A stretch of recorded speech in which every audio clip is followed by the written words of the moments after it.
Assalamualaikum warahmatullahi wabarakatuh. Halo, kembali lagi bersama saya Wisnu Dharma Basudewa. Saya dari Universitas Bhinneka BGRI dengan NPM 181842020024. Pada kesempatan kali ini, kita akan membahas tentang uji normalitas dengan metode Lilliefors. Nah, uji normalitas dengan menggunakan Lilliefors ini digunakan apabila datanya tidak dalam distribusi frekuensi data bergolong. Pada metode Lilliefors ini, setiap data X diubah menjadi bilangan baru ZI dengan transformasi ZI sama dengan XI min X bar per S. Nah, pada statistik uji untuk metode ini ialah L sama dengan max dari mutlak FZI min SZI dengan FZI sama dengan P Z kurang dari sama dengan ZI dan Z pada N 0,1. Untuk SZI proporsi cacah Z kurang dari sama dengan ZI terhadap seluruh Z. Sebagai daerah kritis untuk uji ini ialah DK atau daerah kritis sama dengan kurung kurawal L di mana lebih dari L taraf dengan data atau sampel, banyaknya sampel. Nah, dari itu bisa diketahui bahwa next untuk contoh soal, kita langsung menuju contoh soal. Sebuah sampel berukuran 6 diambil secara random dari suatu populasi. Keenam nilai dari data sampel tersebut adalah sebagai berikut: 4, 0, 8, 6, 14, dan 10. Dengan mengambil taraf 5%, ujilah hipotesis yang mengatakan bahwa sampel tersebut berasal dari populasi yang berdistribusi normal. Untuk solusi yang pertama, kita mencari H0 dan H1. Itu adalah hipotesis di mana H0-nya sampel berasal dari populasi yang berdistribusi normal. Untuk H1-nya sampel tidak berasal dari populasi yang berdistribusi normal. Untuk yang kedua, untuk tarafnya kan ada 5% atau bisa dituliskan 0,05. Untuk yang solusi ketiga, yaitu adalah statistik uji yang digunakan L sama dengan max dari mutlak FZI min SZI dengan FZI sebagai berikut: P Z kurang dari sama dengan ZI Z pada N 0,1 dan SZI sebagai proporsi cacah Z min Z kurang dari sama dengan ZI terhadap seluruh ZI. Untuk solusi yang keempat, itu adalah komputasi. Dari data di atas diperoleh sigma X.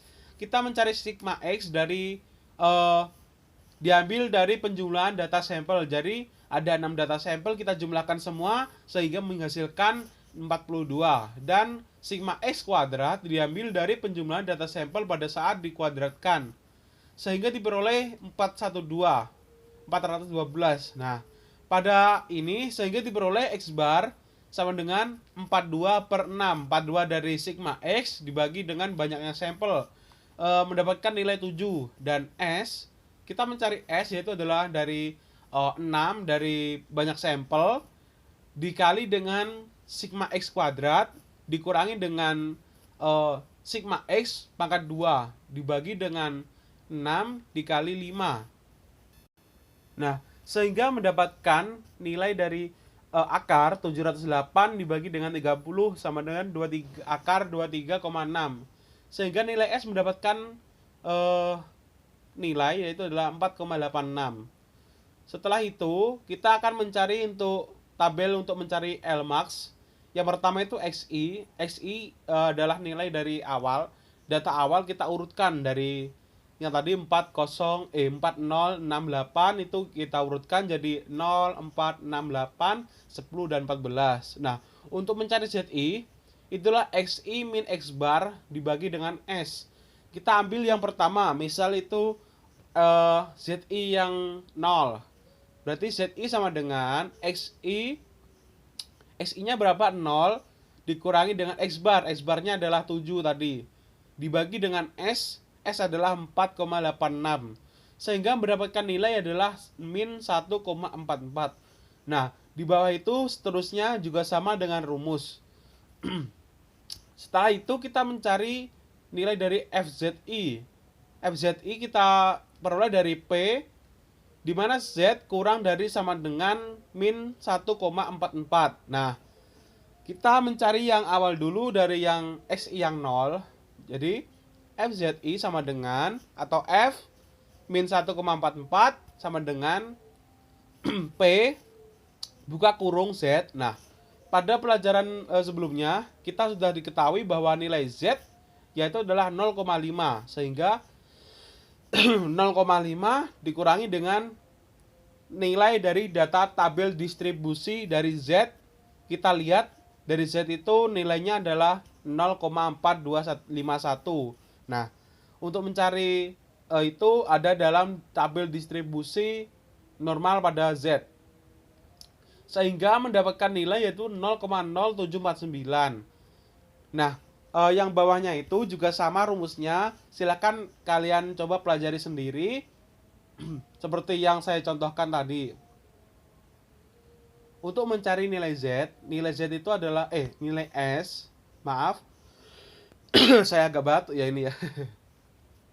Untuk mencari nilai S pada yang awal, kita coba yang awal dulu.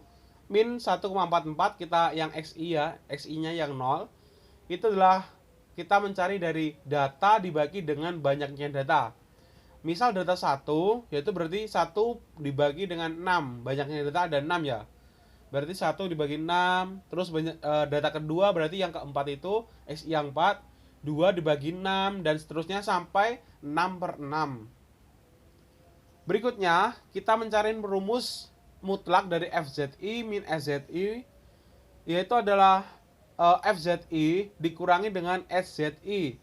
Karena di sini ada tanda mutlak, berarti jika dia bernilai negatif, maka hasilnya tetap positif. Seperti itu. Nah, dari tabel tersebut diperoleh L maksimum dari FZI mutlak dan SZI mutlak. Itu kita cari yang maksimum atau kita cari nilai yang paling tinggi, yaitu 0,1009 atau 0,1009. Untuk yang kelima, kita mencari daerah kritis. Nah, daerah kritis dicari pada L 0,05 pada taraf tadi pada 6 data sampel sama dengan 0,319 itu terdapat dari tabel nilai kritik uji Lilliefors. Kita lihat tabelnya.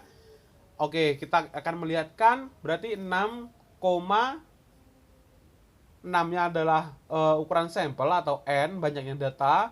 Untuk 0,05-nya itu adalah tarafnya. Tadi kan 5% berarti 0,05. Nah, jadi kita bisa mendapatkan nilai yaitu adalah 0,319. Kita kembali lagi pada daerah kritis. Daerah kritis sama dengan kurung kurawal L, di mana L lebih dari 0,319. Nah, L-OPS tadi nilai dari max itu tidak berada di daerah kritis. Jadi keputusan ujinya H0 diterima. Untuk kesimpulannya, sampel berasal dari populasi yang berdistribusi normal. Sampai sini masih paham atau masih ragu atau belum jelas? Silakan kalian ketik di kolom komentar atau kalian bisa komen di YouTube saya di bawah ini. Nanti akan saya jawab. Oke? Dadah. Terima kasih sudah menonton video saya. Apabila ada kurang lebihnya mohon maaf. Wassalamualaikum warahmatullahi wabarakatuh.